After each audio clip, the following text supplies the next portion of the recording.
मंत्रोच्चारण के बिना पूजा अधूरी ही है। मंत्रों को बहुत महत्व दिया जाता है। शास्त्रों और धर्म के अनुसार मंत्रों में बहुत शक्ति होती है। कोई भी मंत्र उच्चारण यदि सही ढंग से और सही तरीके से किया जाए तो उसका प्रभाव पूरे ब्रह्मांड में सकारात्मक ही पड़ता है। मंत्र उच्चारण अपने आसपास सकारात्मक प्रभाव का संचार करता है। माना जाता है कि हर एक मंत्र से अलग अलग तरह का प्रभाव और शक्ति उत्पन्न होती है। मंत्रों की शक्ति से व्यक्ति अपने जीवन को बदल सकता है। मंत्र के जाप से मानसिक शांति भी मिलती है। हिंदू धर्म में कोई भी शुभ कार्य बिना मंत्रों के नहीं किया जाता।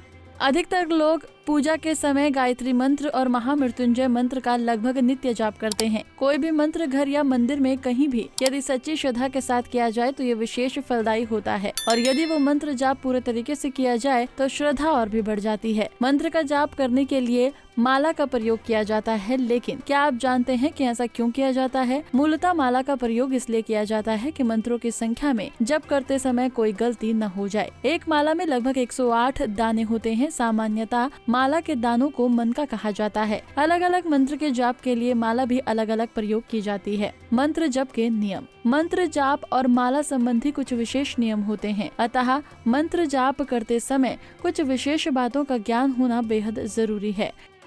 आप जिस स्थान पर मंत्र कर रहे हो उस स्थान को साफ सुथरा होना चाहिए, जहां आप शुद्ध आसन बिछाकर जाप करें। मंत्र जाप करते समय मंत्र जाप करने वाले के मुद्रा पद्मासन या सुखासन में होनी चाहिए। सर्वप्रथम जिस माला का जप करना चाहते हैं उसे गंगा जल से शुद्ध कर लेना चाहिए। कोशिश करें कि जाप शुद्ध, उच्चारित और सही संख्या में किया जाए, क्योंकि जाप हमेशा एक निश्चित संख्या में किया जाता है। जाप करते समय पूर्व दिशा की तरफ अपना मुंह रखें। माला से जाप हमेशा दाएं हाथ से करें। ये भी ध्यान रखें कि माला पर आपके हाथ के नाखून स्पर्श न करें।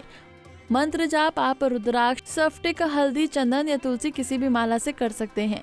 मंत्र जाप एकाग्रचित मन से करना अधिक फलदायी और संतुष्टि प्रदान करने वाला होता है। एकाग्रता बनाए रखने के लिए जाप करते समय भगवान की प्रतिमा के समक्ष बैठें। माला जाप करते समय इस बात की सावधानी रखनी होती है कि जहां माला समाप्त हो वहीं से वापस फिर से गिना जाता है। इसी तरह ये क्रम चलता रहता है। जहां माला समाप्त होती है वहां एक पुष्प की भांति गुहा होता है और उसे सुमेरु कहते हैं।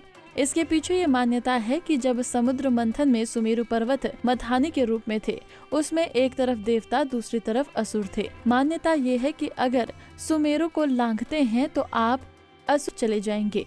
असुर नकारात्मक ऊर्जा युक्त है, इसलिए सुमेरु को लांघा नहीं जाता, वहां पहुंचकर वापस हो जाया करता है। उसका उल्लंघन करने से जाप का फल नहीं मिलता है।